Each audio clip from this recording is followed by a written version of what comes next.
we wrap up our review of the Ravens 2021 season, looking at weeks 13 through 18 next year on Locked On Ravens.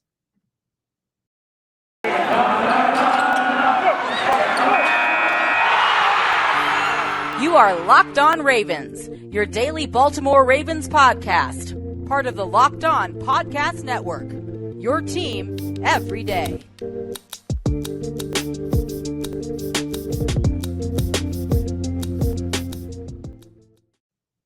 And we return here with another episode of Locked On Ravens. I'm your host, Kevin Ostreicher of Ravens Wire. We return here on Monday after both championship games, the AFC and the NFC. My prediction was Chiefs-Rams in the Super Bowl. I fell just a little bit short. I had the Chiefs-Rams. It ends up being Bengals-Rams. So got 50% right, and, I'll take it at this point. But an AFC North team in the Cincinnati Bengals repping in the Super Bowl. So congratulations to both sides. And hopefully next year we'll be talking about the Baltimore Ravens heading to the Super Bowl and playing in that game. But for now, we're not. We're talking about the offseason as the Ravens failed to make the playoffs for the first time since 2017. And here today, we're going to wrap up our 2021 season review of the Ravens season. We'll talk about weeks 13 through 18. We've been doing this kind of on a 6-game thing per episode, where we'll talk about 2 games per episode. And after we wrap this up, we'll be diving into mock draft Mondays. And those are really exciting for me. Every Sunday, I do a mock draft Sunday. I put that on Twitter here on the show on Monday. I talk about those prospects, what they could mean for the team if they're drafted, the fits, and more. But yeah, here today, we'll talk about weeks 13 through 18. We'll go 13, 14 in the first segment, 15, 16 in the second segment, and 17, 18 in the final segment. It all kind of works out with that added 18th week in there. Although, unfortunately, these 6 games we'll talk about, spoiler alert, were all losses. So I say thank you for sticking with me after the losses. So I'll say thank you for sticking with me during this episode, and we're talking about the losses. So let's dive into it here, though. Before we do that, though, welcome if you're new, and welcome back if you're not. If you're here with us on YouTube, be sure to follow or like and subscribe. We're doing all the following and the liking and subscribing. Be sure to like and subscribe on YouTube. And if you're here in audio form, be sure to follow on there, and any audio platform you get your podcast. So that could be Apple Podcasts, Google Podcasts, Spotify. Also, be sure to follow me on Twitter at KOstriker34 and the Locked On Ravens account at Locked On Ravens. So with all that being said, we're going to dive into it all here now and start off with the Ravens in week 13. We'll get into week 14 a bit later in the segment. But so the Ravens right now, through 12 weeks, are sitting pretty. They're 8-3, top of the AFC. Not many expected that. I know that with the injuries they suffered in the preseason and in training camp, and then all the injuries they had gone through during the course of the season up to this point, people were just like, all right, the Ravens, they're done. They're out of it. But this team never gave up, and here they are now at 8-3. But then we get into the close loss portion of the season that never really let up. There were a couple games, but this Ravens team in week 13 end up losing to the Pittsburgh Steelers at Heinz Field 20-19. It was a game that, was kind of sloppy for both sides. I mean, the score going into halftime was 7-3 Ravens. Nobody scored in the first quarter. I mean, in the second quarter, Devonta Freeman had a 3-yard touchdown, and then Chris Boswell right before the half hit a 53-yarder. But it wasn't like anyone blew the doors off of anything in this game. Lamar Jackson, 23 of 37, 253 yards, 1 touchdown, 1 interception. On the other side, Ben Roethlisberger went 21 of 31, 236 and 2 scores. Lamar Jackson, as we've said so often, both throughout the season and now in the offseason, led this team in rushing, 8 carries for 55 yards, and it's unfortunate that's the case. Devonta Freeman had the most attempts with 14 for 52, but, that's only 3.7 yards per carry. Lamar Jackson averaged 6.9, so it's a little different there. But what you have is, I think a Ravens team that just was really missing J.K. Dobbins and Gus Edwards. I mean, is there a way to kind of overstate that? Absolutely not. J.K. Dobbins and Gus Edwards were 2 players who were supposed to have huge, huge years in 2021. They were talking about how they were going to be used in the pass game more, and they were excited about that aspect, and John Harbaugh was excited, and everybody was excited. Then they lose both in a span of like 5 days, and it's terrible. So they go in, they bring in guys like Freeman and Murray, but it's Lamar Jackson every week who was leading this team in rushing, and that was no different in week 13. Najee Harris, the Ravens actually held him to 21 carries for 71 yards. That's 3.4 yards per carry, which is actually what the Pittsburgh Steelers averaged as a team, 3.4 yards per carry. Nobody really lit the world on fire from a receiving perspective. Marquise Brown led the team with 5 receptions for 55 yards. Sammy Watkins caught a late touchdown in this game. But this game is really where the finishing issues start to come in. It's where you look at it, and this game, the Ravens could have just put it away, right? They had many opportunities to put it away, but the Ravens, they get it's scoring after scoring after scoring where the Pittsburgh Steelers get a touchdown and the Ravens get a field goal. Then Pittsburgh gets a field goal, and it's kind of that where then the Ravens punt, right? So they can't keep up with the scoring. So it's score, score, score. Then the Ravens punt. Then Pittsburgh scores a touchdown to go up 18-13, and then the Sammy Watkins touchdown comes late, and then the decision, and there were many decisions that went there that took place over the course of the Ravens season, at least over the back half of it. This was, I think, the first one where the Ravens, with Sammy Watkins scoring that touchdown, it's 19-20. Pittsburgh is up by 1 point. The Ravens can kick the extra point, go to overtime, and try to play that way, or they can go for 2 and win the game, or try to win the game at least. John Harbaugh, he goes for 2. He decides to go for the win. And honestly, they were so close to winning here. And I wasn't, people are saying, well, if Lamar Jackson this or Mark Andrews that, I think that in this scenario, it was fine to go for 2 in the win because you never know what happens in overtime there. Obviously, we've seen all the overtime controversies happen over the last few weeks in the playoffs. But look, I thought the play design was fine. But the issue was the Ravens didn't block TJ Watt. TJ Watt comes free. And when you're looking to block a guy on the Steelers, I think the number one guy you look for is TJ Watt. At least that's my opinion. I think it's a pretty good one. But TJ Watt comes free, disrupts the timing. Lamar Jackson kind of has to duck under a little bit, alter the throw. It's just a hair off, and Andrews, it hits his fingertips and falls incomplete. So it was a very disappointing end because they were so close. I mean, honestly, if they win that game, if that 2-point conversion is successful, they probably get into the playoffs with a win against Pittsburgh in Week 18. I mean, the Pittsburgh Steelers made the playoffs. The Ravens didn't. That head-to-head record plus the extra win there where the Ravens finish at 9-8. I mean, that's pretty likely they make the playoffs in that scenario if they can beat Pittsburgh in Week 18. But alas, they didn't. It was unfortunate. The Ravens go 8 of 16 on third down. Pittsburgh 5 of 12. Holding the ball wise, the Ravens dominated time possession once again, 36-30. The Steelers had 23-30. The Ravens had 10 penalties in this game, though, and it kind of started a couple game string where the Ravens just could not get out of their own way with penalties. It was unfortunate, all things considered, but the Ravens averaged 4.7 yards per play to Pittsburgh's 5.6. The Ravens defense gives up 321 total yards to the Steelers. The Ravens offense gains 326. So a very close, hard-fought game, something that I think people have become very used to with these Ravens and Steelers battles, and it's very rare that you see kind of a blowout on either side. They have happened. They've definitely happened, but usually what we've seen are these close, hard-fought physical battles, and this was one of them. So the Ravens have an opportunity to bounce back in Cleveland against the Cleveland Browns in Week 14. And Kaji Ismail came on this show and talked about how the Ravens had to win weeks 12 through 14. 3-0 clean sweep.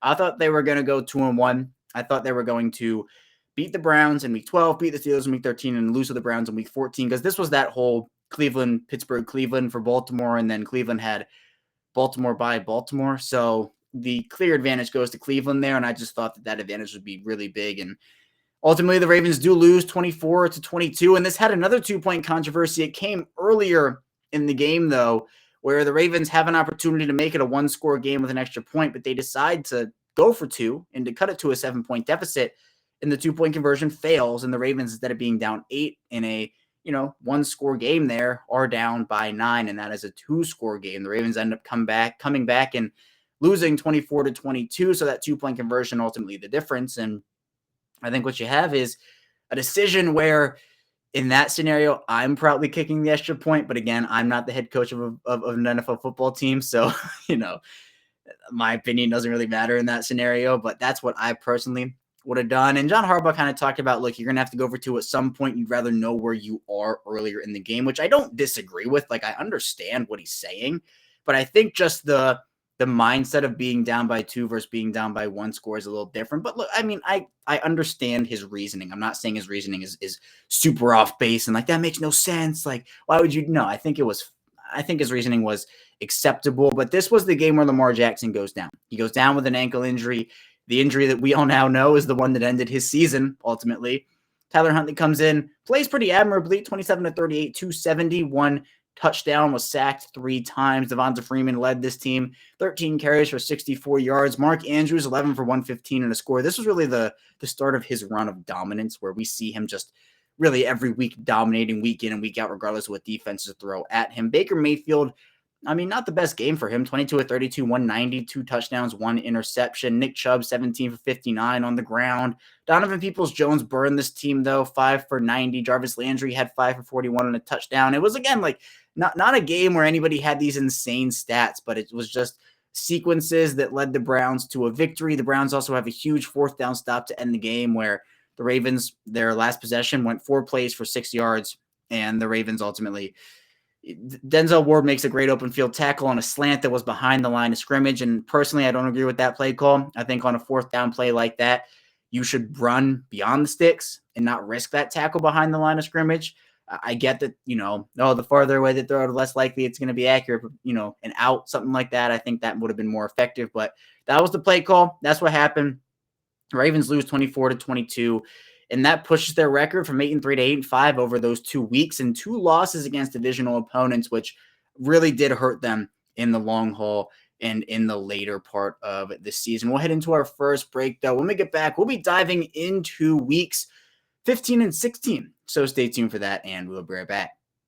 It's the new year, so that means New Year's resolutions. If yours is about getting fitter, eating healthier, make sure you include Built Bar in your plan. Built Bar is the protein bar that tastes like a candy bar, maybe even better than a candy bar. They're covered in 100% real chocolate, and they contain 130 calories, 4 grams of sugar, 4 net carbs, and 17 grams of protein. And there are so many flavors to choose from. So go to Built.com, use promo code LOCKED15 and get 15% off your order. Use promo code LOCKED15 for 15% off at Built.com. We return here. It's our second segment of this Locked On Ravens Monday edition. Kevin Oestreicher, your host, still here with you. And we're going to now dive into weeks 15 and 16 for this Ravens team. And spoiler alert, 2 more losses, but they were losses that the Ravens fought hard. And I understand, look, no moral victories here, right? Losses don't get you in the playoffs. Moral victories don't get you in the playoffs. But there were some positive takeaways that you could take away from these 2 losses. And they were against pretty good teams overall. Now, the Bengals loss we'll talk about. There were a lot more negatives than positives, but there were a few tiny ones to take away. But the Green Bay one, this was a game that many had the Ravens losing by a lot. The Ravens are losing their cornerbacks. Marlon Humphrey gets injured in Pittsburgh, and you kind of have this whole scenario where the Ravens have lost their entire secondary. And what's on the schedule for them?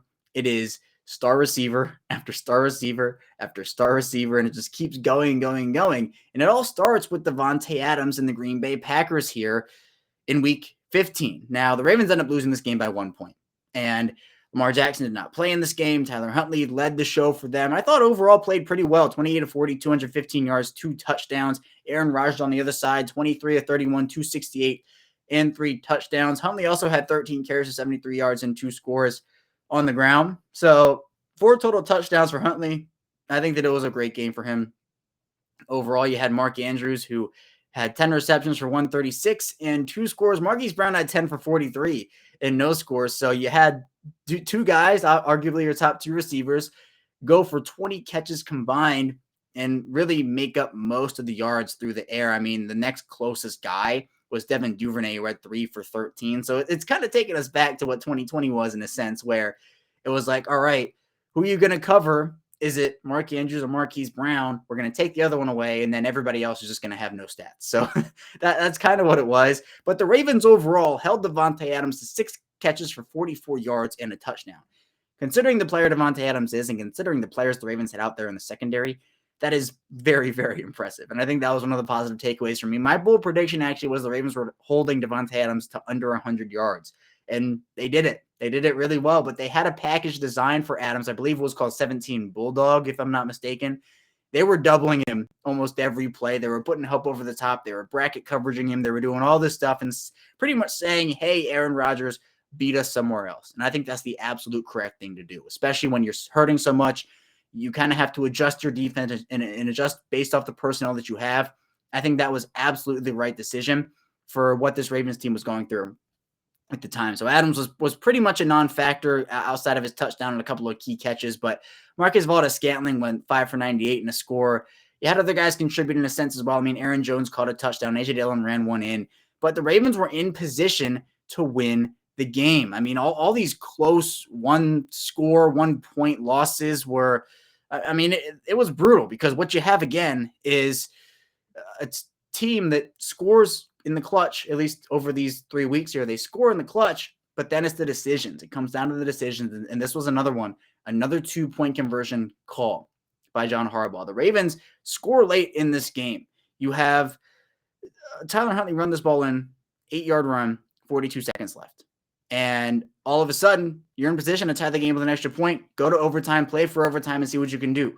Now, the Ravens, again, decide to go for 2, and it's one of those rollout plays. And I have said so many times the Ravens should rip out that entire part of their playbook and just throw it into the abyss. The rollout plays have not worked a lot. Those types of rollout plays, it takes away half of the field. It didn't work with Lamar Jackson. It's not working with Tyler Huntley. They need to throw it into the abyss and just say, we're going to redesign that part of our playbook because it was really bad. Now, the Ravens had options open. Huntley had options open. Marquise Brown was open, but he was eyeing Mark Andrews the whole time. I mean, Andrews was a clear security blanket for Huntley over the course of the season, and that's what it was. I mean, and I don't blame Huntley for that, but I think for a young quarterback who obviously has a preferred target for Huntley was Andrews, he's going to stare down the guy. But as Huntley evolves as a player and as a quarterback, he's going to understand in those key situations, those bang plays, sometimes you got to take the extra millisecond to go through another read there to see if somebody's open, because the Packers were pretty clear on the fact that, hey, look, it's probably going to be to Mark Andrews. So they shaded to that side of the field. They did what they had to do. They stopped Mark Andrews. They had the pass fall incomplete, and that was the end of the game. Another 1-score loss, 1-point loss, just brutal. Those 3 games we've talked about here so far today, 5 combined points. They lost by 5 combined points in 3 games. That is brutal for a team that really just needed 2 wins in those 6 games to get into the playoffs. But again, unfortunate. In terms of team stats, the Ravens had a decent day, pretty good day from third down. 7 for 13 on third down, 2 for 4 on fourth. Green Bay went 5 for 9. There weren't really a ton of third down opportunities for both teams.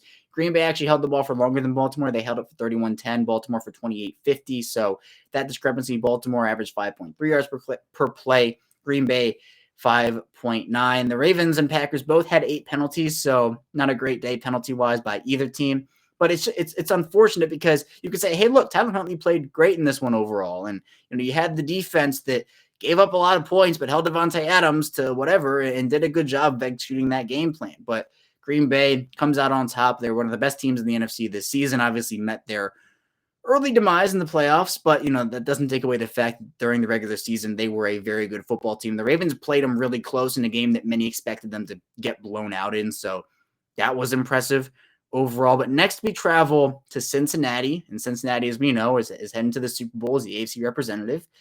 Cincinnati ran through the Ravens 2 times this season. There's no way to sugarcoat that. Cincinnati had the Ravens number this year.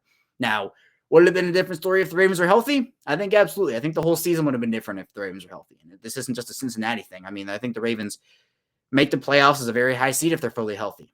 But Cincinnati, they ran through Baltimore the first time, and they destroyed him again the second time. And it didn't really look that way at first in the first quarter. I mean, this was a game that was 10-7 Cincinnati at the end of the first quarter. And you're thinking, all right, the Ravens are hanging around. But here's the thing. Before this game, the Ravens lost like half their team to COVID, right? They lose Tyler Huntley about 24 hours before the game. They're scrambling. Josh Johnson has to come in and play this football game. Josh Johnson had been with the Ravens for, I think, like 10 days at this point. Chris Streveler's on the COVID list. Yeah, Lamar Jackson obviously out. He didn't even travel in this one, and I think that was a smart decision. And then Huntley goes on the COVID list, so you have to bring in a journeyman quarterback. And look, I think Josh Johnson did play very well, all things considered. He went 28-40, 304 yards, 2 touchdowns, 1 interception. I think if the Ravens bring him back and I've discussed this before, like a COVID quarterback type thing where, whatever the world looks like by September is what it looks like. But if COVID is still a thing where they have protocols and they have people going on the reserve COVID list, I think that if you have Josh Johnson in like an isolated location, kind of the Bengals did this. they have Josh Johnson in like an isolated location where he is still in meetings and still working out on his own. But in the event of this whole thing happening, risking losing your entire quarterback room to the illness, if you have the whole thing going on where it's just close contacts and whatnot, I think having a guy like Josh Johnson there, just a veteran in the locker room in general, I think would be great to bring him back. But Devonta Freeman, 6 carries for 17 yards and a touchdown. The run game in this game was quite literally non-existent. Freeman 6 for 17 in a score. Latavius Murray 5 for 12. Josh Johnson 5 for 10. I mean, for a team that established such a dominant ground game over the last 2 years in 2019 and 2020, to have this happen to their run game and just have it be so ineffective was brutal to watch. And I get game script. Like, this was a very game scripty game because I talked about that first quarter. The second quarter, the Bengals outscored the Ravens 21-7 to go into halftime, up 31-14. So game script indicates that you're going to move away from the run and go to the pass a lot more then, because usually with the run game, and especially how it was working for Baltimore, which it was not working, you move away from the run and you go to the pass. Mark Andrews 8 for 25 in a score. James Prochet, this was the James Prochet game, 7 for 76, and we never saw James Prochet again. James Prochet was inactive for the final 2 games, which I didn't necessarily agree with. You know, I understand Baltimore valuing special teams and having Miles Boykin active for that, but I also think that Prochet would have given him a shot in some areas to maybe be a more explosive offense, and the Ravens offense was definitely struggling without Lamar Jackson.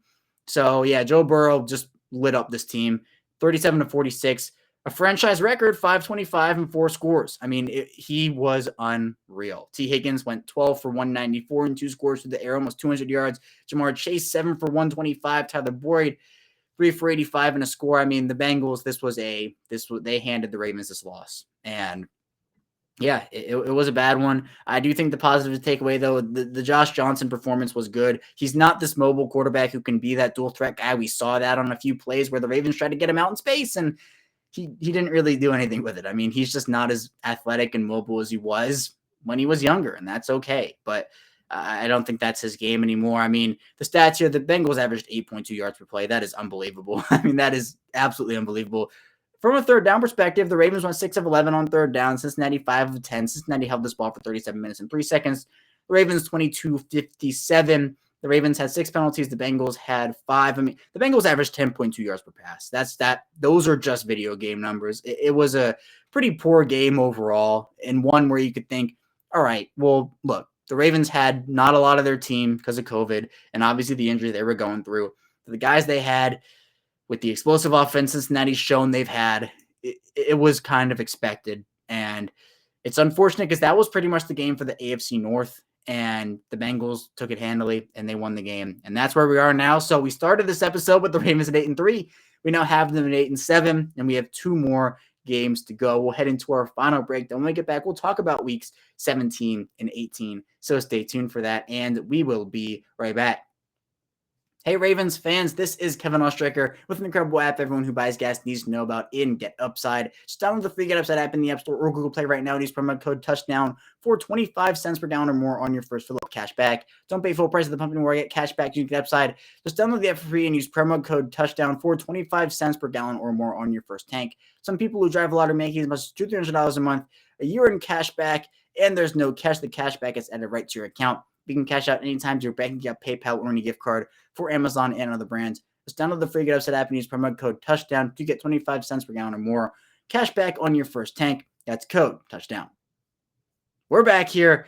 Our final segment of this Locked On Ravens Monday edition. Kevin Oestreicher still here with you. A couple of quick Ravens news and notes here before we get into these 2 last games here. Bobby Engram, the Ravens tight ends coach, was hired at the University of Wisconsin to be the new offensive coordinator, so congratulations to him. And the Broncos actually put in a request to interview Ravens defensive line coach Anthony Weaver for their defensive coordinator position. Weaver was a candidate for the Ravens defensive coordinator position, but the team ultimately decided to go with Mike McDonald, who we will be talking about throughout the rest of the week here, so be sure to stay tuned for those future episodes. But let's dive into now weeks 17 and 18. And as I kind of finish the second segment with, the Ravens were at 8-3 at the start of this episode. They're now at 8-7, just close losses, and then the blowout loss to Cincinnati. It's tough here, but the Ravens, they have a game against the Los Angeles Rams. So we talked about these star receivers they're going up against, right? They Devontae Adams and Jamar Chase, and now the Rams coming to town. That's Cooper Kupp we're talking about. Cooper Kupp is a pretty good receiver, and the Ravens, now that you think about it, are playing the two Super Bowl teams in back-to-back weeks, Week 16 against Cincinnati, Week 17 against the Los Angeles Rams. Now, again, this was a game that many didn't expect the Ravens to win, and they expect them to lose it in blowout fashion, but the Ravens, in Ravens fashion, lose by one. They lose by one. It was something that we got so accustomed to. It was so heartbreaking over the course of the final 6 games here. It's 20-19. The Ravens lose it by. But the Ravens start off really, really well. Chuck Clark with a 17-yard pick six on Matthew Stafford. And this is for a guy in Chuck Clark who, has become known, or I guess has been known for dropping interceptions. But good for Chuck Clark for getting his hands on not just that pick six, but another one later in the first half. So Chuck Clark having himself a great game there, but it was the finishing. It was the finishing that the Ravens just could not do. Tyler Huntley, another star for him, 20 of 32, 197, 1 interception. Wasn't his best game, wasn't his worst. It was kind of in the middle, honestly. Devonta Freeman, 14 carries for 76 yards. Mark Andrews, 6 receptions for 89 yards. Matthew Stafford went 26 of 35, 309 yards, 2 touchdowns, and 2 interceptions. Cooper Kupp, again, my bold prediction was that he was going to finish with under 100 yards, and he did. He had 6 receptions for 95 yards and a score. So all things considered, pretty good for Cooper Kupp, considering the Ravens were trotting out guys who weren't Marlon Humphrey and Marcus Peters and Deshaun Elliott in their secondary. So that was good to see for them. But again, we're talking about finishing. And the last couple drives here of this game, the Rams scored a touchdown with 12:09 to go in the fourth quarter. The Ravens then have a 12-play, 59-yard drive that takes up 7 minutes, but they can only get a field goal because they get stuffed. They were at the Rams' 2-yard line, and they can't score from there. So Justin Tucker kicks a field goal. Then the Rams come back, and they score a touchdown. And they take up most of the clock on this drive and go up 20-19 on it. There was a 4th down play very deep in Ravens territory where the Ravens could have ended this football game. The Rams go for it. And it's a conversion to Odell Beckham on Tavon Young, and then the Rams score the touchdown. And there's not a lot of time left to go. And then the Ravens drive starts in the Baltimore 25, and it goes 7 plays for 3 yards. There's a fumble on a crazy play, and that's the end of the game. A 1-point loss. These games are so within reach for this team, but we've talked about it. The red zone offense was not good over these last couple weeks of the Ravens. The finishing of the Ravens defense was not good over the last couple of weeks there for that unit. So it was just, so many different things combining into one. Team stat wise, the Ravens 3 of 9 on 4 of 14 on third down. The Rams were 3 of 9 on third down, but it's in the red zone. Over the last 2 weeks, the Rams, they did a really good job, but the Ravens, they didn't. Over these last 2 weeks of the Ravens, 0 of 4 in the red zone. 0 of 4. They go 0 of 2 against the Rams, and then they go 0 of 2 against the Steelers. We'll talk about the Steelers here in a couple minutes. Just not great. The Ravens held the ball for longer than the Rams, 33-39 to 26-21. 4th down, the Ravens were actually really good. 3 for 3. The Rams went 1 of 1, but the Rams averaged 6.7 yards per play to the Ravens 4.7. Penalty-wise, both teams had 4. So it's a game that literally is like if the ball bounces this way, or this one conversion doesn't happen, or this one touchdown or one field goal or one first down doesn't happen, what's the difference in the game? It could be that. It could be this. The Ravens just didn't have those bounces. They couldn't finish. They couldn't put the game away when they had the opportunity to. I mean, if the Ravens score a touchdown in the red zone there late in that game instead of a field goal, the game's probably over, because the Rams, they'd have to do a lot of magic there to actually make that thing a game. And the Ravens score a field goal. They keep it in reach for the Rams. They can't put them away, and that is what happens. So constant theme there, and it kind of carries over to Week 18 against the Pittsburgh Steelers, the first ever Week 18 game. And for the Ravens, it is their last matchup with Ben Roethlisberger, as Roethlisberger retired, and that is now official. So what you have here is a 16-13 loss. Tyler Huntley's worst game is a Raven, in my opinion. He finished 16-31, 141 yards and 2 interceptions. Latavius Murray was insane in this game. He was absolutely insane. 16 carries for 150 yards and 1 touchdown. On the other side there, Ben Roethlisberger, 30 of 44, 244, 1 touchdown and 1 interception. Funny enough, Chase Claypool actually led the Steelers in yards on the ground. He had 3 carries for 33 yards. Najee Harris, 11 for 28. Benny Snell, 12 for 22. 12 for 22. The Steelers as a team 30 for 79. That's 2.6 yards per carry. The Ravens' run defense was incredible for the entire season. And that is one aspect of this defense that really gave them consistency. Now, unfortunately, the pass defense was the worst, but the run defense was the best. So, positives. But I think that, in this game in particular, you have Mark Andrews going 8 for 85, Marquise Brown 3 for 27. For the Steelers, Pat Freiermuth went 6 of 53. But again, we're talking about a game here that went to overtime, and the Ravens just couldn't get anything going down the stretch. The Ravens had an opportunity. They had an opportunity to put the game away, but on a 3rd and 2 at the Pittsburgh 28, there's nothing there. Tyler Huntley left guard for no gain. Just not good. The Ravens, they had to kick a field goal to send the game to overtime, and it just kind of went that way. But the Ravens were up 10-6 in early, or I guess I'll call it middle of the 4th quarter, but the Steelers put together a 10-play, 50-yard drive that took up 5 minutes and 13 seconds, and it ends with 2 minutes and 54 seconds to go in the 4th quarter on a Chase Claypool 6-yard touchdown pass from Ben Roethlisberger. So it's the same script, right? The Ravens, they're up in the 4th quarter. They give up a long drive or a big play, or there's miscommunication, or they can't finish, or they can't tackle on this drive. It puts the Ravens in a hole, and it's either the Ravens score a touchdown and don't convert on the 2-point conversion, or they can't do anything on their final drive of the game, and that's that, or the game goes to overtime. So it was those close losses that really did this team in. And so the Ravens, again, they lose this one 16-13 in overtime to the Steelers at home. Ben Roethlisberger, Lamar Jackson never beat Ben Roethlisberger in his career. And depending on the news with Tom Brady, that crazy thing that happened on Saturday, if Brady does retire, Lamar Jackson ends his career undefeated against Tom Brady. If Brady comes back, the Ravens and Buccaneers will match up in Tampa in 2022. So all in all, a very disappointing end to what could have been a magical season. Injuries, lack of, execution on both offense and defense, lack of play calling on both offense and defense. It was really the perfect storm that came together and really hindered this team in the back half of the year, where the Ravens defense got over their tackling issues for the most part and got over their big play issues for the most part, and had a couple of things where, they came back a little bit, but I thought that they did a pretty good job at kind of leaving those in the past, but then new problems came up. The offense collapsed, and that's where we see this 6-game losing streak. And hopefully as the Ravens reconstruct their roster, kind of go with their new defensive coaching staff, whoever's on it, whoever Mike McDonald wants to bring in, what that personnel looks like, and obviously with the offensive changes the team will hopefully make, they will be much better suited to win in those close games in 2022, and it will be interesting to see the decisions that the team makes in terms of those late game execution decisions, particularly from John Harbaugh and also just from the players in general. That's all I have for you here today, though, on Locked On Ravens. A lot to talk about throughout the rest of the week. We'll make it back here tomorrow. We'll be diving into more Ravens talk, so stay tuned for that, and I will see you tomorrow.